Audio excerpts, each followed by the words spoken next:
It's Monday, January 19th. This is CTV at 6. Here's what's making news tonight.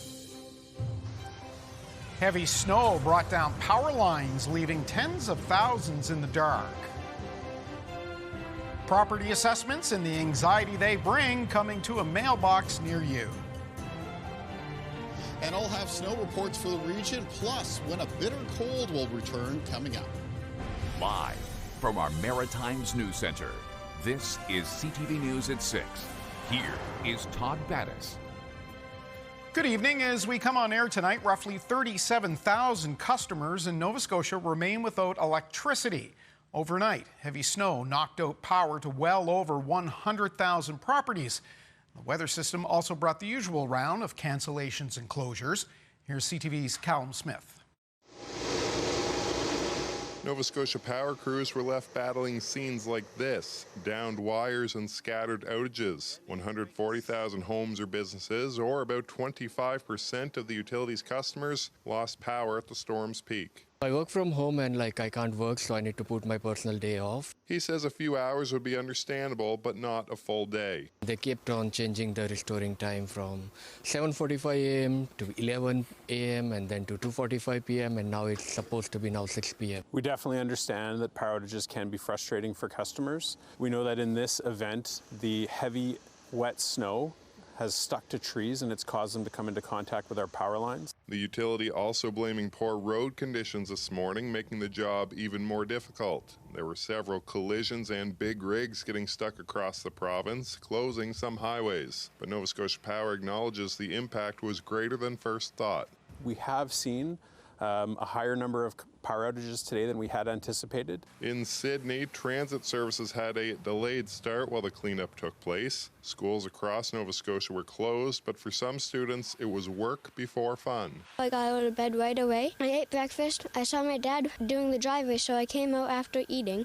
And then I helped him for a little bit, and then I started playing with my toys to make a tunnel for them. Then it was on to snow carving. It's awful heavy. It's really hard to shovel. Others leaning on their younger neighbors for an extra hand. In the snow, it's a lot, but I'm happy I don't have to go to school. Back to the power outages, some are losing hope that a bigger long-term fix like underground power lines will come. I'm living in Halifax since last 8 years now, and this is the story of every year.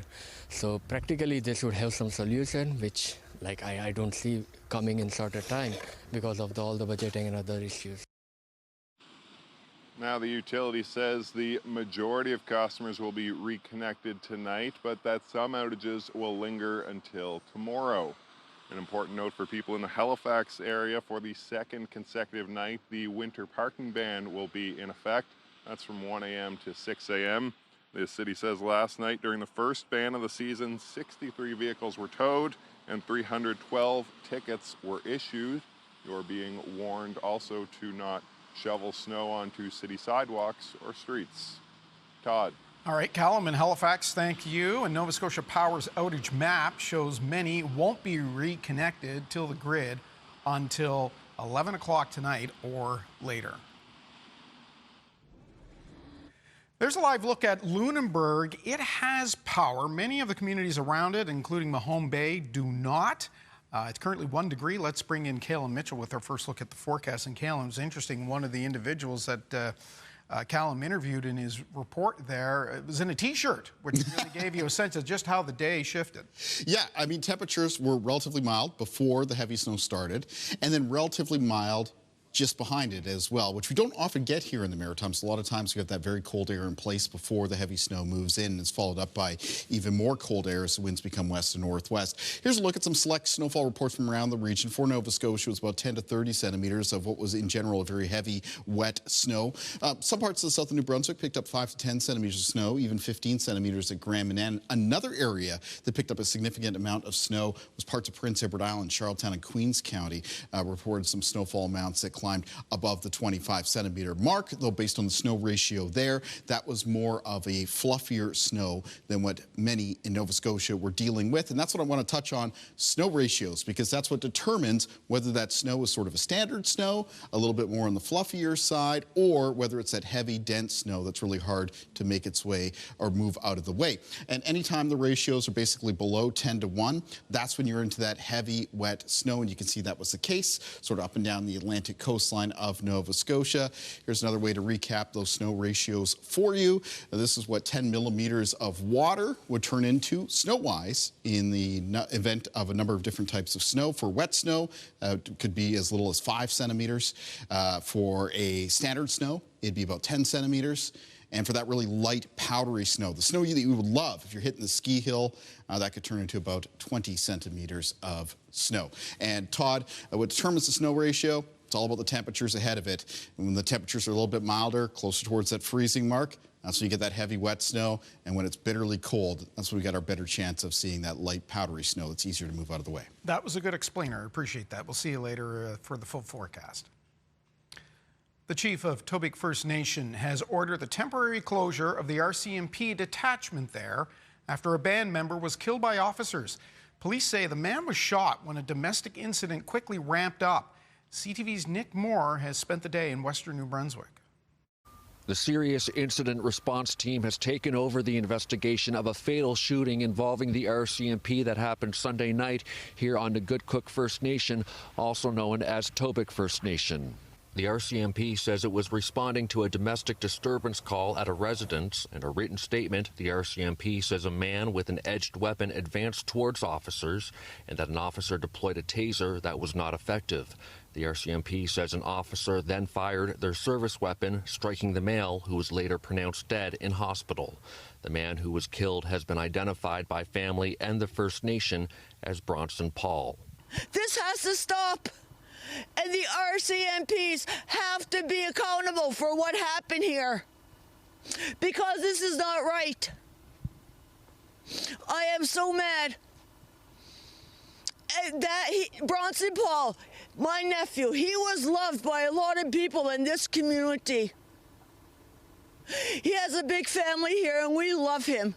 Chief Ross Purley says there are protocols on the Goodcook that local security accompany the RCMP on these types of calls. And for whatever reason, that didn't happen yesterday, and this is the result of that. We're looking for a transparent investigation, one that includes Indigenous oversight. That's important. This morning, New Brunswick Premier Susan Holt posted a video to her Facebook page reacting to the fatal shooting. Our government has offered Chief Purley and Council our full support, and we will do our part to ensure the investigation proceeds in a transparent, timely, and appropriate manner to provide the answers the family and the community needs. There's been no timeline provided on how long the CERT investigation will take. Nick Moore, CTV News, Nagoodcook First Nation. A man is in hospital with life-threatening injuries after being shot outside a Halifax grocery store by officers. This happened on Saturday. Police say he was armed with a knife and had just robbed a nearby liquor store. CTV's Jesse Thomas has the latest. This section of Quinpool Road was closed late Saturday afternoon, just before 5 p.m. after police shot a man. They allege the man had a knife and threatened police. A taser was used, but police say he was ineffective. And when the man failed to drop the weapon, he was shot. The 37-year-old suspect was taken to hospital with life-threatening injuries. There's no update on his condition. The Serious Incident Response Team is now investigating the shooting. The watchdog agency confirmed the suspect had been involved in 2 robberies, one at the liquor store on Grafton Street where an irritant was sprayed, and another shortly after at the Quinpool Road NSLC, where they say an irritant was sprayed again. The executive director of the Quinpool Road Business Organization said the shooting is concerning. I was sad. I was, I guess, shocked, but not too surprised. Nicholson says community safety concerns are growing as open drug use and thefts are impacting businesses here. What I see and what my colleagues see in other districts and even other parts of the province is that it's rampant drug use, and it's not they don't try to hide it, and there's more a feeling of desperation. People seem to really desperately need to steal from the liquor stores or find ways to get money either for drugs or alcohol. Nicholson wants to see police funding increased for more patrols in the Quinpool Business District.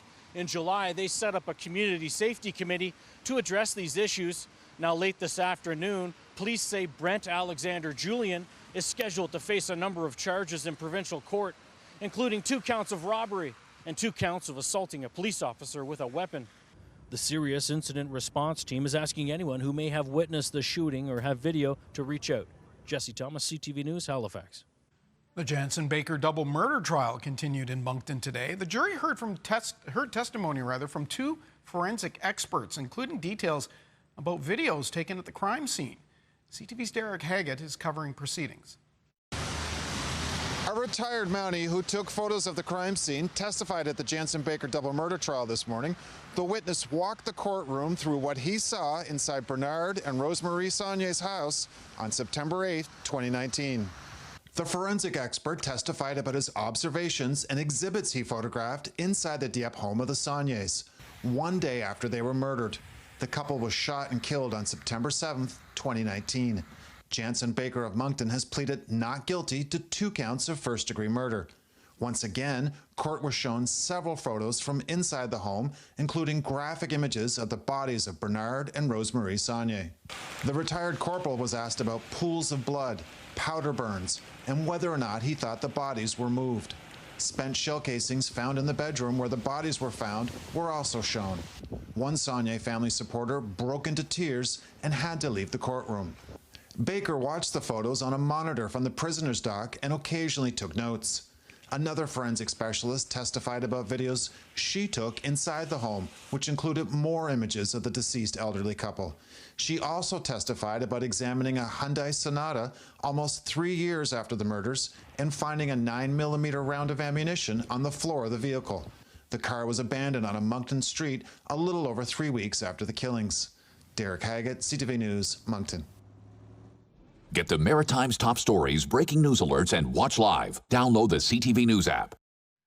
Patients in the garage-turned-medical unit at Fredericton's Chalmers Hospital will be moved to a different wing of the hospital, but it could take months. The 13-bed unit in an ambulance bay was created as an urgent solution to overcrowding in the facility. It's been condemned for its lack of running water, bathrooms, and privacy. Horizon Health is promising those 13 beds will be moved inside the hospital, but other services have to move first. The ambulance bay will then be officially renovated. This will be an extension of the emergency department. It will provide some type of clinical care for emergency department patients as the renovations are undertaken. Margaret Melanson, who you saw there, said 142 patients at the Chalmers should be in long-term care, not a hospital, which is why they're trying to find beds for them elsewhere. Inflation keeps rising. Stats Canada today confirming what many already suspected. Prices are up. Inflation jumped to 2.4% from December to December. But as CTV's Jonathan McGuinness tells us, those numbers, they got worse in our region. Inflation data released today shows a slight increase nationally from December, settling at 2.4%, up from 2.2%. But inflation rates here in the Maritimes were higher than that. Prince Edward Island came in at 2.8%, while Nova Scotia and New Brunswick both saw increases of 3.1%.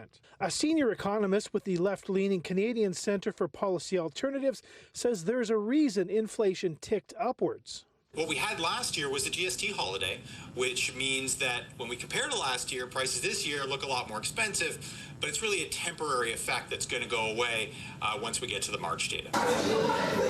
That tax holiday dropped prices on things like dining out, alcohol, and children's toys. Without it, prices this December can be a bit deceiving when compared to last year. Restaurant meals, for one, jumped 8.5%. But when you actually adjust for that GST, HST holiday tax exemption, menu inflation is actually around 3.3%.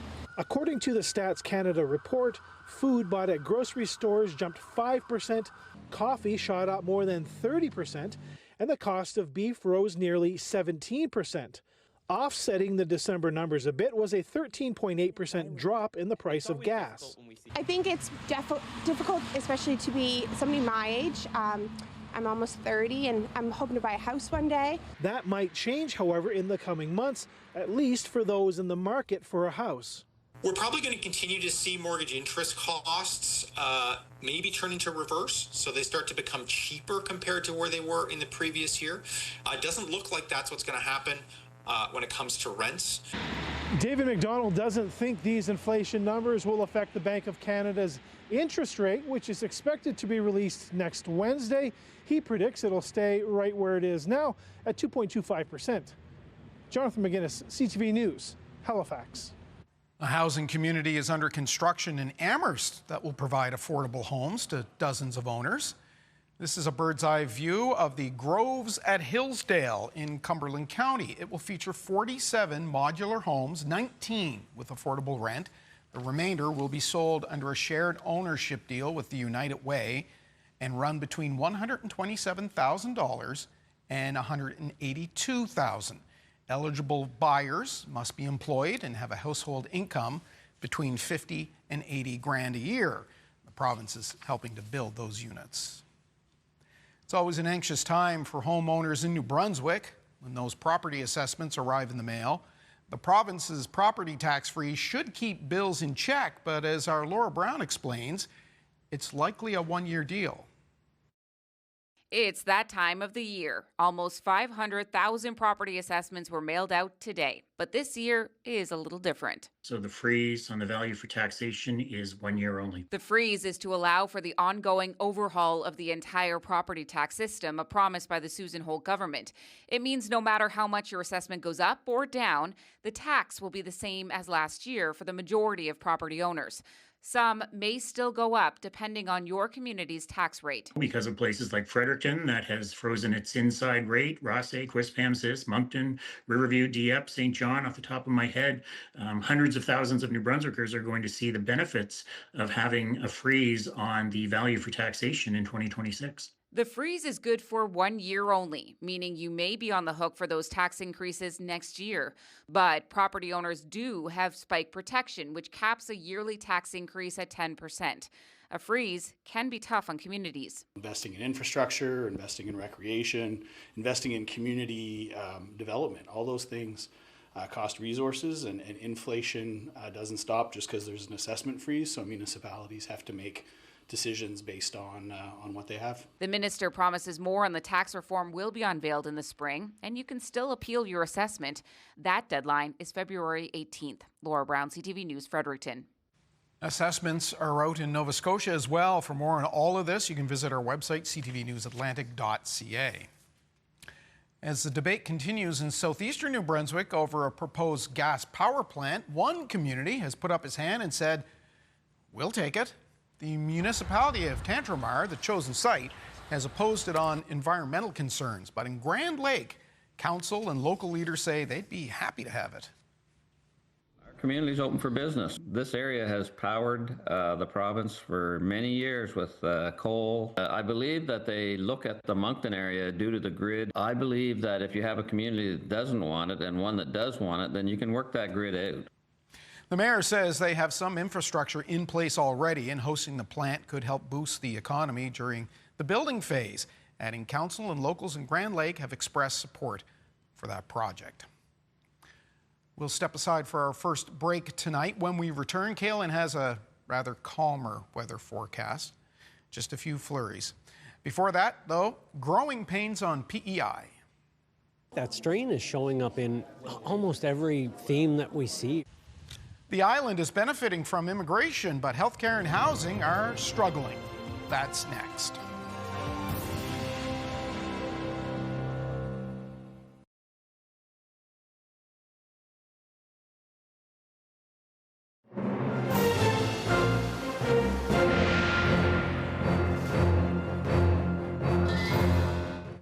Good to have you on this Monday night. Ottawa is turning its attention to provinces like New Brunswick as it works to increase French-speaking immigration outside Quebec, announcing new targets today in Moncton. Francophone newcomers made up 9% of arrivals last year. That's a sharp increase from a decade ago. The federal government says its target is to hit 12% within the next 3 years, after nearly 30,000 French-speaking people were admitted last year. These are usually individuals that are extremely qualified. They are being picked for the talents they have, but also for the fact that they are able to integrate into the economy and the province that they're coming to. Community groups in New Brunswick say welcoming more Francophone newcomers is positive, but finding enough housing, that remains a big concern. Prince Edward Island has become a popular location for many immigrants arriving in the Maritimes. That province is seeing the benefit of a growing population, but it's also struggling to keep up with housing and healthcare. CTV's Maria Saru reports on balancing the boom on PEI. PEI's population has been climbing quickly, with newcomers filling job shortages and starting businesses. But community leaders say rapid change comes with challenges. That strain is showing up in almost every theme that we see, right? It's showing up as affordability. It's showing up as health and wellness. CFPEI's 2025 Vital Signs report shows 27% of islanders don't have a regular healthcare provider, compared with 17% nationally. Plus, housing has become more expensive and harder to find. The Immigrant and Refugee Services Association of PEI's executive director says newcomers are not the main source of the strain. You know, if we were to remove every newcomer off the doctor waiting registry, we'd still not be able to get a doctor. If we were to remove them all from housing, we still wouldn't have enough houses. By late 2025, the province was home to over 180,000 people, a 1.5% increase from the year before. Immigrants made up just 7.8% of the population in the last census. That share may have changed, but he adds, PEI needs newcomers to plug gaps as its population ages and deaths outpace births. They're helping to solve the problem with us. But lower federal targets have trickled down, slowing international immigration to the island. Now, fast-growing municipalities say they support a more targeted approach. Bringing the people in that we need, the healthcare workers, the construction workers, the people who are going to address some of our needs, as well as the migrant farm workers. The biggest message from leaders is the province must plan ahead so it's not playing catch-up. Maria Saru, CTV News, Charlottetown. Thank you, Maria. Up next, just a bit of light snow and flurries tonight. You can expect a cold and gusty wind tomorrow, though. Kaylin has the details after this.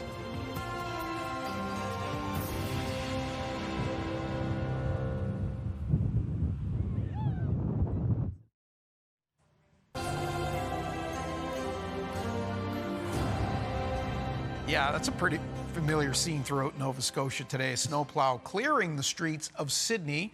Few get this kind of vantage point, though. But they were certainly a common sight throughout Nova Scotia today, Kayla Mitchell. Bird's eye view there, that snowplow at work. Yeah.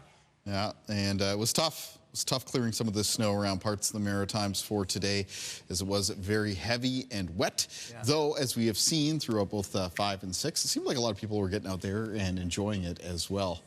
Certainly worked out to be a decent day to shovel, clear that snow if you had to. You know, I don't know what the streets are like for those crews, but in terms of driveways, seemed better. Yeah, and part of that had to do with the fact that the temperatures were not overly cold. Yeah. But they're not going to remain that way this week. Let's take a look at what's coming up ahead for the Maritimes. So looking for our next sort of outbreak of very cold polar air. It's starting to take place already over Hudson Bay and coming into northern areas of Ontario as well as northern areas of Quebec. It's showing up here on this outlook through this large blob of purple color. It's very, very cold air. Now, watch the direction it's headed as we make our way throughout this week. And that is first into Ontario and Quebec, and then a little lobe of it heads down into the Maritimes at the end of this week and into the upcoming weekend. Expected to become bitterly cold Friday night, with that bitterly cold extending through the weekend into the start of next week. Looking at some daytime highs here for the provincial capitals, you can see that through the weekend and into Monday, they're expected to be in the minus teens, and the overnight low temperatures well down to the minus teens and likely some minus 20s for parts of Prince Edward Island and New Brunswick. So we do have some very much colder air on its way in late this week. Let's take back a look, though, at some more current conditions and what's coming up in the short term, and that is some areas of light snow and flurries as we make our way through tonight and into tomorrow. There may be some accumulations in some cases in the light snow for tonight, but in most cases trace amounts up to around a few centimeters locally. In the forecast for Tuesday, some scattered flurries expected for the province of Nova Scotia. Otherwise, a mix of sun and cloud there, and a mix of sun and cloud for Prince Edward Island as well as New Brunswick. Here's a look at the snowfall outlook as we make our way through the rest of tonight and into tomorrow. And you can see that some amounts there of around 1 to 5 centimeters here and there around the Maritime region. The other thing that I want to mention is that temperatures for tonight are going to be below the freezing mark, so we want to be careful of wet and slushy surfaces becoming icy. Taking a look at winds in the forecast for tomorrow. There'll be a noticeable change when it comes to those. There'll be a change in the wind direction. They'll be out of the west, and they'll pick up. It's going to be a blustery day. Gusts 30 to 50 kilometers per hour, even as high as 60 around some exposed areas of the coast. Most temperatures for tomorrow will be below the freezing mark, so wind chill is going to be a little bit of a factor out there on Tuesday. Taking a look at our forecast for low temperatures for tonight. Much of New Brunswick can expect lows to fall in the range around -5 to -10, -13 for Edmundston up in the northwest. A lot of low temperatures for Prince Edward Island tonight, expect to be in the range of around -4 to -6. And for Nova Scotia tonight, a lot of low temperatures between -5 and 0. Highs for tomorrow in the north of New Brunswick between -4 and -9, coldest in the northwest. And then for central and southern areas, New Brunswick for tomorrow, the high temperatures between -3 and -6, including -6 at Fredericton. Prince Edward Island on Tuesday with high temperatures between -2 and -4, mix of sun and cloud, gusty west wind developing as you get into the afternoon. Cape Breton for tomorrow with high temperatures between -2 and +1. Some scattered flurries expected as those winds pick up, and a similar range of high temperatures for the North Shore and Eastern Shore of Nova Scotia. Cover Lake, Colchester, Hants counties, Halifax County with a lot of high temperatures tomorrow between -3 and 0. In Lunenburg County, most communities around 0 or -1, including -1 for Bridgewater. Near 0 for Liverpool and Shelburne, -1 at Yarmouth. In the Annapolis Valley with high temperatures tomorrow of around -2. Taking a look at the extended outlook for New Brunswick. So we do have colder temperatures, seasonably colder temperatures over the next couple of days. And then on Thursday, some light snow is expected to move through. And then you can see the big change coming up Friday night for the upcoming weekend into the start of next week. That bitterly cold stretch of days, I guess we call it a cold snap for Nova Scotia and the outlook as well. It's colder over the next couple of days. Some flurries expected Tuesday and Wednesday, and a mixture of snow and rain on Thursday. Following in behind that, some flurries for Friday, and then much colder temperatures after that for the upcoming weekend into the start of next week. And the story is going to be much the same for Prince Edward Island. We've got some seasonably cold temperatures over the next couple of days. Some flurries coming in Wednesday night. A little bit of light snow on Thursday, some more flurries on Friday, and then temperatures coming way down Friday night, and we remain in the deep freeze through the upcoming weekend into the start of next week. Todd. So we've had the thaw. There's the freeze. That's right, exactly. Talked a lot about it. All right, We'll see you towards the end of the show, Kalen. Thank you. Next, we have some questions for Member of Parliament Cody Blois, who's just back from that trade mission to China. We'll be right back.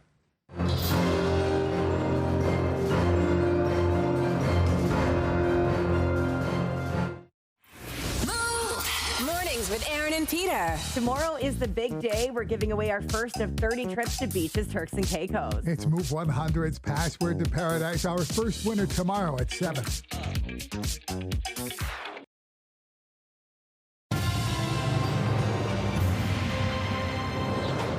Welcome back. Cody Blois is a Nova Scotia Liberal Member of Parliament and Parliamentary Secretary to the Prime Minister, and he was in China for the recent trade discussions. Welcome.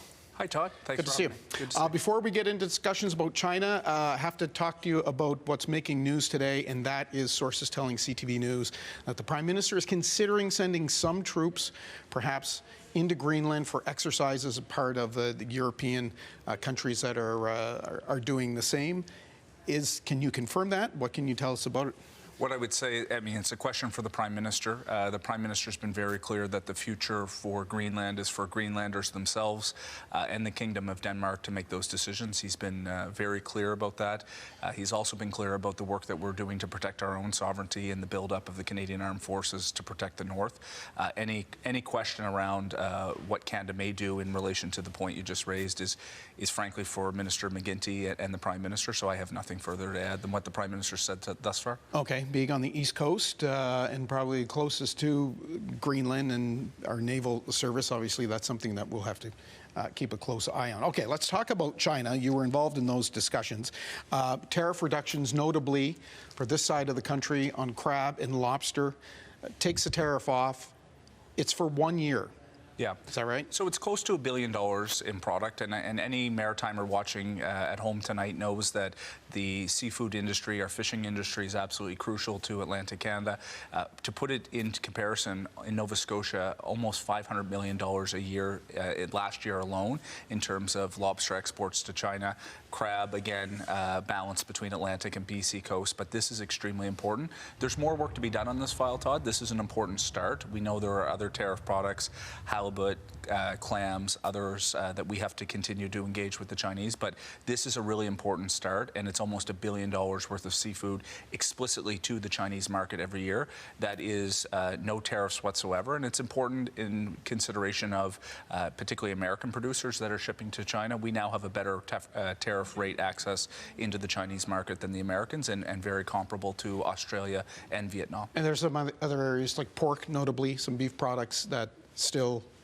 So on beef, the Chinese have signaled that we should expect that market access will come back shortly. We'll see in terms of the timeline, but those are conversations we're engaging. Pet food, many Canadians wouldn't know that a few years ago we used to ship almost $1 billion worth of pet food. Those are extremely important. Pork, we're continuing to engage on. And just on canola for a moment, $5 billion worth of Canadian exports to China every single year. This is a significant win for the canola sector. It matters across the country, obviously most importantly in Western Canada, but also Ontario has a number of canola producers as well. We think this is extremely important back. Ontario mostly focused on the auto sector, though. They're not happy about these $49,000 EVs that are coming in. Is China going to invest in Canada? Will there be money put in? Will there be jobs in the EV sector? A couple things for your listeners at home to understand. This is approximately 3% of the overall Canadian auto sales in the country, that being the 49,000 But much more vehicles. When you look at EVs, right? It's about 37% of EVs. At the end of the day, we think that this is an opportunity to build out the EV segment that has frankly been a little bit stagnant in the North American context. And in terms of why this is happening, first thing I think that's extremely important, we know that it's a delicate moment right now for the auto sector, particularly with the conversations around continental free trade. Every Canadian in this country, any 10-year-old kid with a calculator at home, Todd, will be able to tell you exactly how many Chinese vehicles at the upper limit will be allowed into the country over the next number of years. We thought certainty at this moment is extremely important. And we also agree with Premier Ford about the need for investment. You'll remember about a week ago, Premier Ford said, well, we want to see Chinese investment so that we can build out Canadian auto workers, steel. You don't get to investment if you don't have some market penetration. So this is a very controlled, staged approach in terms of EVs coming into the country. On your question of investment, I was in China. I actually had conversations with 2 different Chinese EV automakers, both of whom expressed real interest in coming to Canada. We have to obviously prove that work as a government of Canada. We're willing to engage with the government of Ontario in this question, but make no mistake, the Chinese EV sector is willing to go into a joint partnership, majority Canadian owned, building into the supply chain. We think this is extremely important, and it's part of how we get to that path. What about data security? People are worried these Chinese cars are going to show up, that they're going to track individuals, and that there will be a security issue with that. Was that broached at all? Well, yeah, and I would point to BlackBerry and a company called QNX, which is doing work actually in other jurisdictions. Canada is not the first jurisdiction to contemplate the question about data security and protecting the information in what is smart cars from any jurisdiction that's obviously importing. Where is that data protected? That's something the government is confident that we can be able to control. And QNX and BlackBerry already do work with what I would call smart cars around the world with that software. So we're confident, Todd, that this can be protected, that Canadians can ensure their data is safe, and that there is no national security. You've been to China a few times now. Just before the election, Mr. Carney called China our greatest security threat. We had a full inquiry into foreign interference. China played a big role into that. Is that all done now, or are we all? No, the Prime Minister's been very clear. I mean, and look, we're in a heck of a world. You just talked off the top about Greenland and some of the uncertainties geopolitically. The government was elected on a mandate to build out relationships economically around the world, to make sure that we have more economic resiliency in our trade. China is but one of the many countries that we're engaging with. The Prime Minister was in Qatar, obviously today into yesterday. We've done work in the UAE. We have a trade agreement with Indonesia and Thailand. So this is part of a broader strategy that we're doing. But the Prime Minister's also been very clear that there'll be guardrails with the Chinese government where we don't agree, where we're not going to collaborate. Those are in some of the areas that you mentioned. But I think it's important to stress to Canadians at home, if you don't actually have a political relationship to get to the table, we haven't had dialogue in 8 to 9 years where we can have both frank conversations where we may disagree. But the Prime Minister also feels that we shouldn't step away from the areas where we can cooperate on trade, on agriculture, energy, notwithstanding there's going to be areas where clearly we're not going to cooperate. And we're going to have to leave it there. Cody Boyce, appreciate you coming in. The jet lag must be settled in pretty hard right now, so we'll let you go and get over that. Thank you very much for coming in. Appreciate it. We'll take a time out. We got a lot more of your local show after this.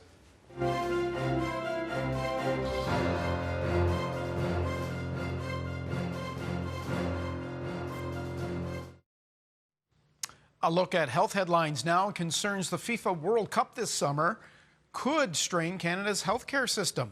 CTV's Amanda Debison has that and more in tonight's edition of The Lifeline.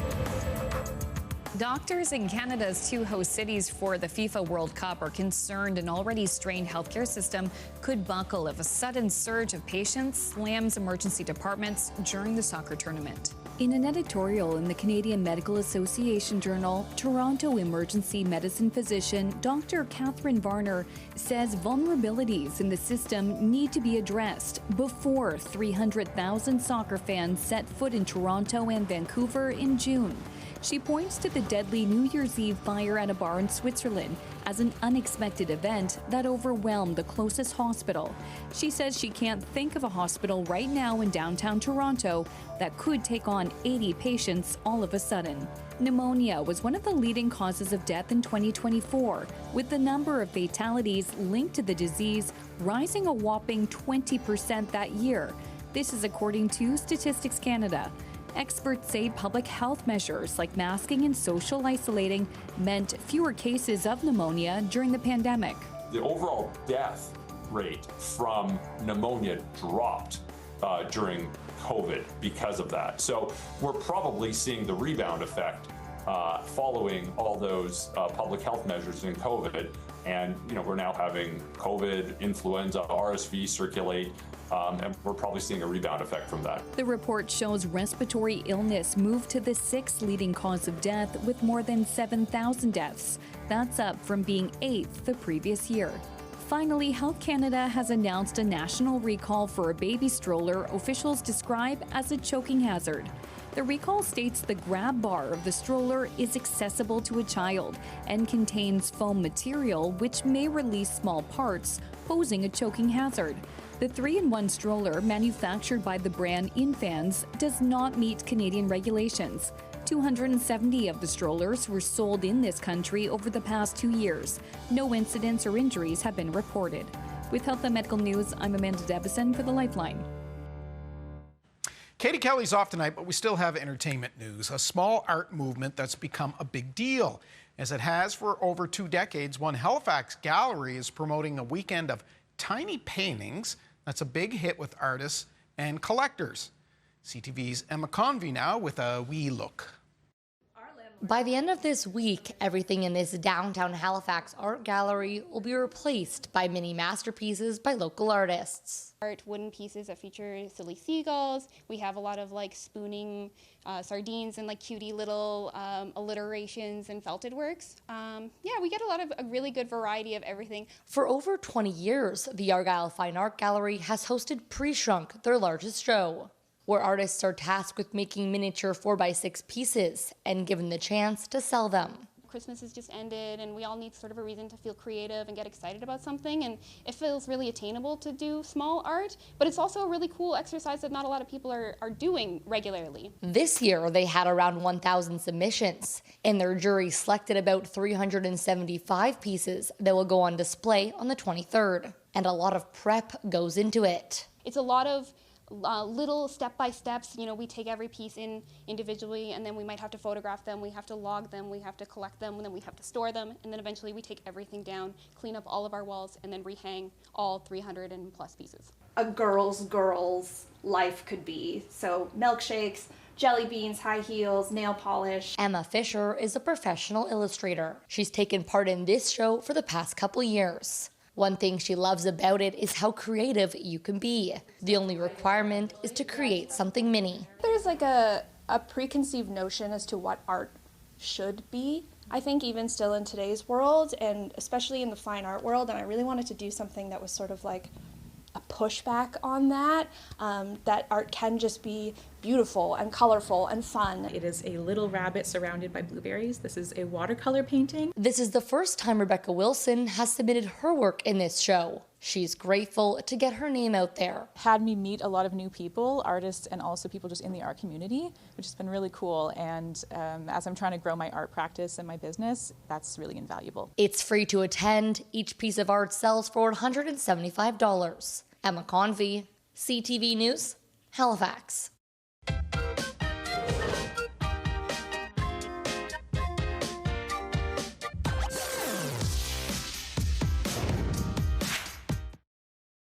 News doesn't wait, and neither should you. At home, at work, and on the go, stay connected with a team you can trust, anytime, anywhere. CTV Atlantic and ctvatlantic.ca. Watch live on Crave. The New York Stock Exchange was closed today for Martin Luther King Day. BNN Bloomberg's Morella Fernandez has more on those new inflation numbers and what led to price increases. At the end of 2024, the federal government gave Canadians a break from paying the GST. Fast forward to a year later, and that's why Canadians are paying 8.5% more for meals at restaurants, while alcoholic beverages rose 6.5%. Toys and games are up 7.5%, and kids' clothing 4.8%. At the grocery store, coffee cost almost 31% more year over year. Beef, fresh or frozen, was up almost 17%. Here are the closing numbers for the day. The Canadian dollar is up to 72.11. West Texas Intermediate is up to 59.43. Western Canadian Select is up to 45.16. And the TSX gained 50 points for another record close. Those are your business headlines. I'm Morella Fernandez. All right, Kaylin Mitchell outside on the snowiest weather deck we've seen so far this season, I think. Yeah, and there's a very light snow that continues to fall. Remember, parts of the Maritimes will see some further flurries and light snow tonight. Let's take a look at a viewer picture for tonight, though, and it's one that comes in from today following that more significant snowfall. It's from Grafton, Nova Scotia, sent in by Sarah Brown. I want to thank Sarah very much for sharing this snow-covered scene with us. Certainly a winter wonderland. Grafton for tomorrow has about a 30 or 40% chance of a flurry throughout the day. Should be pretty light, though, if one shows up, and a high temperature near -2. Just before we get to our day planner, I did want to touch on something. This is a little bit of a night sky information for the Maritime region. A G4, or severe geomagnetic storm level, has been reached. That's according to the Spatial Weather Prediction Center. The levels are likely to vary lower to higher throughout the event, which extends into this evening and tonight, but does make the aurora more likely to be observed in the Maritimes, except the catch is we got a lot of cloud cover around tonight, so it's going to be tough to find unobstructed views of the night sky. But if you happen to catch your picture, if you happen to see anything, I'd love to see it. You can always send them to me at kaylin.mitchell@bellmedia.ca. Just a shame that it's on the cloudier side tonight. Day planner for tomorrow. It's going to be a partly cloudy start to the day with some isolated flurries around. Morning temperatures will mostly range a few to several degrees below the freezing mark. And for the afternoon in the Maritimes, mostly a mix of sun and cloud. There'll still be some scattered flurries for the province of Nova Scotia. And you will notice the wind for tomorrow. It'll be out of the west. It's going to be on the gusty side. Some of the peak gusts coming up between 30 and 50 kilometers per hour. So maybe a reason to bundle up just a little bit more for tomorrow's weather, Todd. Kaylin, I have faith in our viewers. Someone will catch a break in the night sky and get a shot of the northern lights. Yeah, I hope so. If they do, please send it in. All right, we will see you tomorrow. Thanks, Kaylin. Finally, for us tonight, grab the popcorn. Today is International Popcorn Day. Popcorn has its roots in Indigenous history, but popped in popularity in the mid-1800s. But it wasn't until a candy store owner developed a machine for popping corn with steam that the treat really became widespread and easier to make. By 1900, there were even horse-drawn popcorn wagons making their way through the streets of Chicago. A majority of the popcorn produced in the world is grown and eaten in the U.S. And that is our look at the day here at home. Bruce Frisco is in this chair at 11:30 with your late update. CTVNewsAtlantic.ca has the poll and updates anytime. I'm Todd Battis. Hope to see you right back here tomorrow night. Until then, have a good night.